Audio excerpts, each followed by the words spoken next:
Okay, exciting and very long in the works video here. Um, I've never taken this long to publish a book or had so many challenges in publishing a book, which I'll tell you what all was involved here. Got some props for you. Um, so this all started because I became a huge fan of Elinor Taylor on Twitter, who was writing these flash fiction stories, and it would be an entire story that would fit in a single tweet. I know that sounds impossible, but it's like taking the old 6 word story challenge and giving you a little more space. And so I was just mesmerized by the ability to tell an amazing story in a very limited amount of space. And we got to chatting and became friends online. And I said, let's write something employing your unique skill set, like something in this size. And I was thinking of a story that could be told on a single postcard. So that was the original, that was the beginning of the idea. And then that led to then we realized postcard, postcard apocalyptic. And we started a shared Google Doc and started writing a post-apocalyptic story that takes place on entirely on postcards. And what the story evolved and became this thing where there's this guy living or surviving in the apocalypse, after the apocalypse, and he's finding postcards that someone's writing from somewhere. And so you're getting his story and the story written on the postcards. And then we could have just published the text file. It would have been really easy and it would have been done a year ago.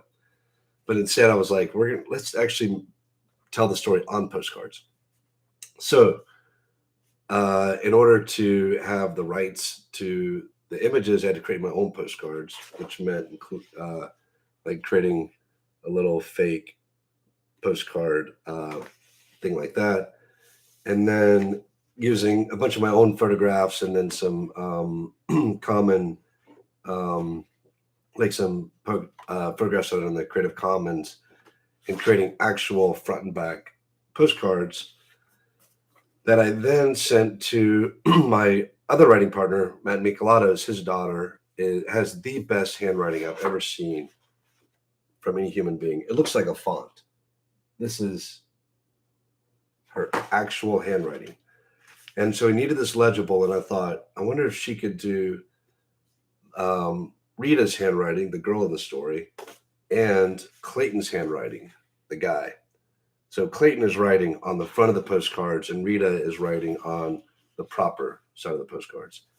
And so printed, I made all these graphic images of all the postcards, printed them on something I could actually punch out the postcard, and then had sent these all to my friend's daughter, who was in college but took the time to handwrite on every single one of these to create all the postcards front and back.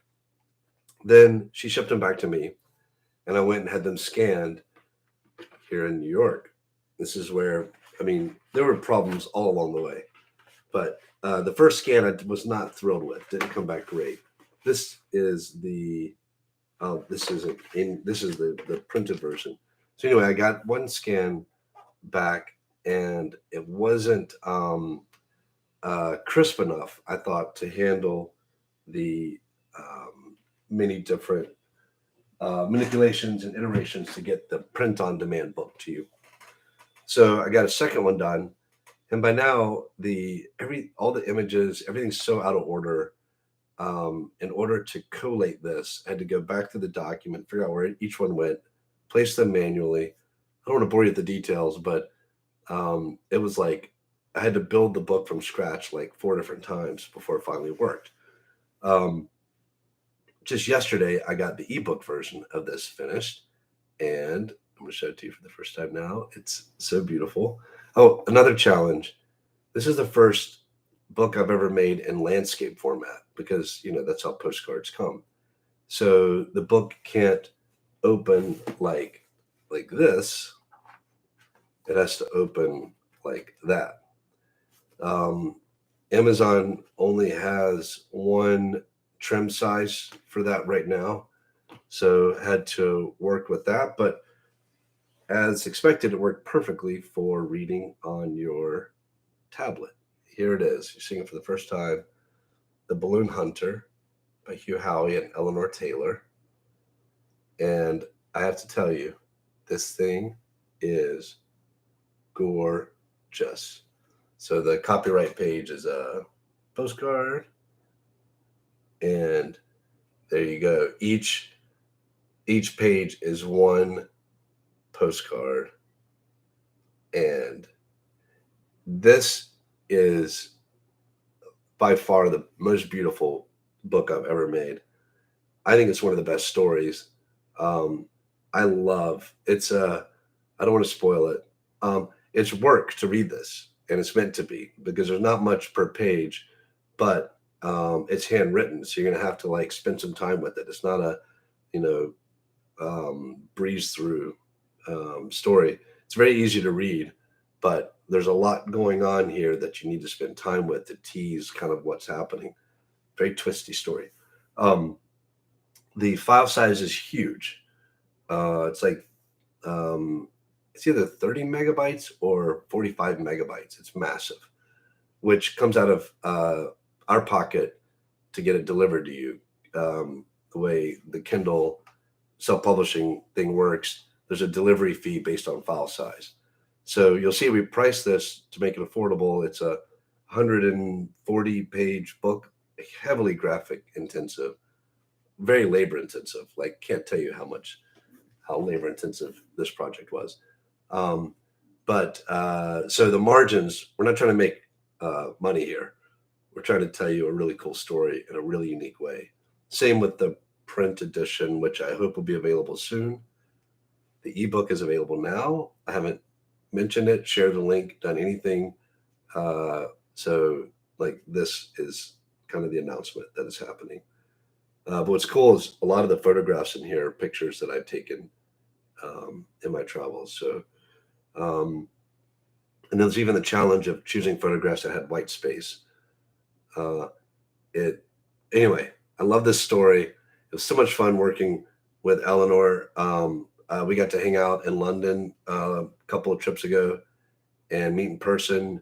Super talented writer. She's got a short story collection called The Smallest of Sparks, and she has a new one coming out, I think soon. I think she's going through the proof process now. But there it is, The Balloon Hunter. And I have to say, it's one of the more adaptable stories I've ever written. So love to see a film version or TV series based on this sometime. It'll never happen, but it's fun to dream about. Anyway, check it out. If you have an iPad, especially an iPad mini or a Fire tablet or whatever that's like this size, is great. I think it looks good on the big ones as well. But man, it's anyway, you're gonna love it. So that's it. I'll put a link to the ebook on the description, but you can also just search it on Amazon and it'll pop right up. And that's it, unless anybody has any questions.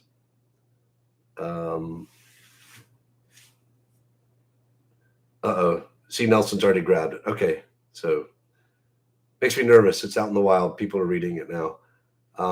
Let me know what you think.